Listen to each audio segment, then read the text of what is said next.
El PAN, la oposición prescindible.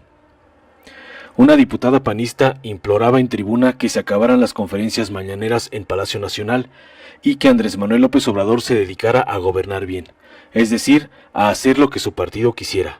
El tema a discusión eran unas reformas para permitir que bienes decomisados o inservibles para las funciones públicas no solo fueran vendidos en subasta, sino también que pudieran ser sorteados. La legisladora odia al presidente y, por tanto, le exige que hable menos en público. La oposición política más fuerte del país, el PAN, ha dicho también que el actual será un gobierno fallido, porque ya lo es aunque le falten más de 4 años. El líder parlamentario panista ya no opera como político, sino como pitonisa, clarividente, adivinador. Desde la irrupción de la oposición de izquierda en la Cámara de Diputados en 1979, no se había producido el fenómeno consistente en que los opositores fueran prescindibles, como lo eran antes de aquella reforma política elaborada como respuesta al 68 mexicano. Tan luego como la izquierda llegó al Congreso, se podía escuchar otra manera de ser, pensar, investigar, analizar, criticar y proponer.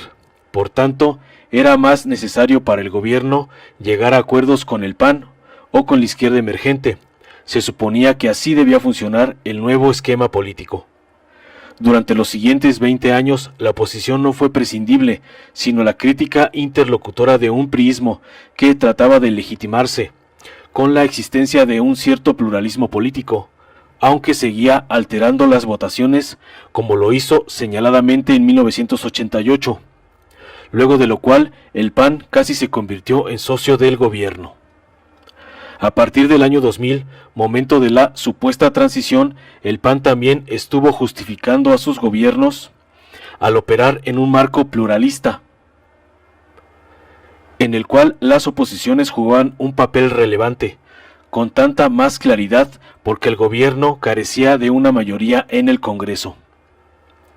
En el año 2006 la oposición priista fue la salvación del panismo al ponerse claramente en contra de López Obrador, primero a favor del desafuero y después del fraude electoral de Felipe Calderón. El retorno del PRI a la presidencia fue un momento en que las oposiciones eran más necesarias en todos sentidos, pero ocurrió algo no previsto y la aproximación del gobierno a sus oposiciones ensanchó el espacio político del surgimiento de la otra oposición, que terminaría por convertirse en la nueva fuerza gobernante. En toda esta historia, las oposiciones, unas más que otras, han sido necesarias para el funcionamiento normal del aparato del Estado. Pero a partir de 2019, algo inusitado ha surgido en forma, por el momento, inexplicable. La oposición de derecha tradicional es prescindible, porque no está inmersa en una lucha propiamente política, sino que ya se inventó un entorno que no es real, el gobierno fallido de la 4T, con sus nefastas conferencias mañaneras. Como es natural, el PAN va en pos de la próxima cita electoral de 2021, pero no lo hace con un programa propio, el suyo de siempre, sino solo con la firme esperanza de que los fallos y problemas sin resolver, amén de la pandemia, hundan a Morena y los demás partidos de la 4T, de donde resurgirá la oposición conservadora más persistente desde los años 40 del siglo XX, cuando el panismo tomó forma orgánica para combatir la política socializante de Lázaro Cárdenas. El PAN es prescindible como oposición porque en realidad no actúa como tal. Una formación política que se opone exige cambios, además de denunciar, pero Acción Nacional no está exigiendo nada concreto, y sus denuncias suelen ser mentiras, como esa de que el actual presupuesto de egresos recortó el gasto en salud cuando en realidad se aprobó un fuerte incremento, especialmente en el IMSS. La política social de la 4T es repudiada por el PAN, pero este partido no lo puede frasear así y se limita a decir que becas a estudiantes, pensiones no contributivas, salarios a los jóvenes aprendices, ayudas a las personas con discapacidad y a madres solteras, entre otros programas, son clientelares, aunque se lleven a cabo como reconocimiento de derechos y con esquemas universales. En realidad, es indiferente que el PAN vote en contra de todo eso en el Congreso. La conducta panista carece de relevancia porque ese partido no busca una interlocución política con la mayoría ni con nadie más.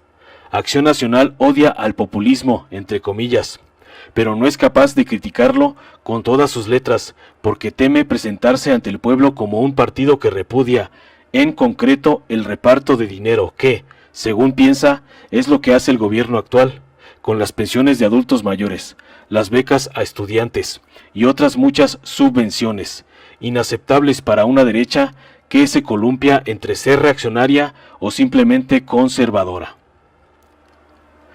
Para que el gobierno de la 4T sea efectivamente fallido, el sueño del PAN es que México entre en franca recesión, haya una corrida financiera con fuerte devaluación y subida de tasas de interés, la inflación vuelva a erosionar el ingreso y se dispare el déficit público, algo semejante a lo ocurrido en México durante gobiernos del PRI y luego del PAN, a los que sucesivamente les costó la presidencia.